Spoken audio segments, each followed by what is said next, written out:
الإبداع وعنصر الزمان. أي عمل إبداعي في الدنيا لازم يقاوم عنصر الزمان، لازم يقاوم الزمن وتأثير الزمن على الأشياء.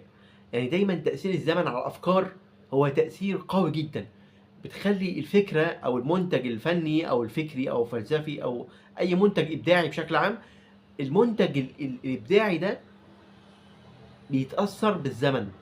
كلما زاد الزمن وكلما مر الزمن كلما قلت جودة الأفكار وجودة المنتجات، حتى جودة الحياة كلها بشكل عام. ولكن يبقى عملية الزمن، ولازم المبدع والشخص المبدع والعبقري يحط عنصر الزمن في الحسبان، يقول بينه وبين نفسه الفكرة اللي أنا بقولها دي، أو الفيديو اللي أنا بصنعه ده لو أنت كنت صانع محتوى، أو الفكرة اللي أنا بقولها دي، أو المنتج اللي أنا بطلعه ده، أو الرسمة اللي أنا برسمها دي هتعيش كام سنة؟ هتقعد في الأذهان وفي الذاكرة كام سنة قدام؟ وهنا يجي عنصر المنتج الابداعي الرهيب اللي هو يقال عليه تحفه فنيه. التحفه الفنيه عمرك ما شفت، يعني اضرب مثل بسيط. عارف الاثار الفرعونيه، الاثار البابليه، الاثار حضاره الانكا، ايا يكن الاثار بشكل عام، ليه الاثار عايشه لحد دلوقتي؟ يعني انت تفتكر ليه الاثار، المنتجات الاثريه او الحاجات الاثريه او التحف الفنيه ليه عايشه لحد دلوقتي؟ هتقول عشان هي مصنوعه من الحجر او من الحديد او من النحاس. هتقولي ان هي مصنوعه بماده صلبه او ماده قويه تقاوم عنصر الزمان. لكن الفكره هنا ان هي بالنسبه لزمانهم التحف الفنيه دي كانت حاجه رهيبه جدا، واحنا بنقيس مدى ابداعهم، ابداع الفراعنه مثلا على سبيل المثال، الحضاره الفرعونيه، بنقيس مدى ابداعهم بالنسبه لزمانهم.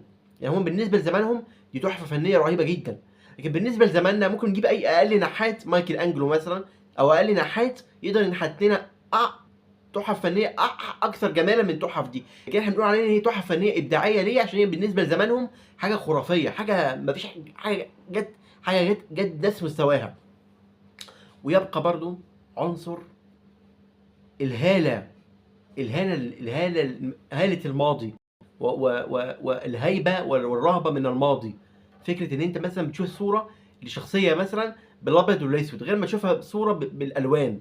لو انت شفت الصوره دي بالابيض والاسود هيجيلك احساس كده الشخصيه دي عظيمه، الشخصيه دي كبيره. عندنا قدسيه وهاله ورهبه وهيبه عنصر الزمان الماضي.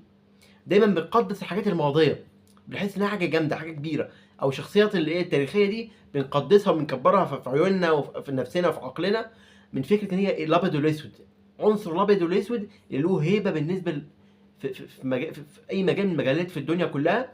عنصر الابيض والاسود او عنصر الصوره بالابيض والاسود ليها هيبه وليها جمال بالنسبه لبعض الناس. ولكن تكمن هنا فكره ان الافكار لازم تقاوم عنصر الزمان عشان تستمر، افكار الابداعيه طبعا.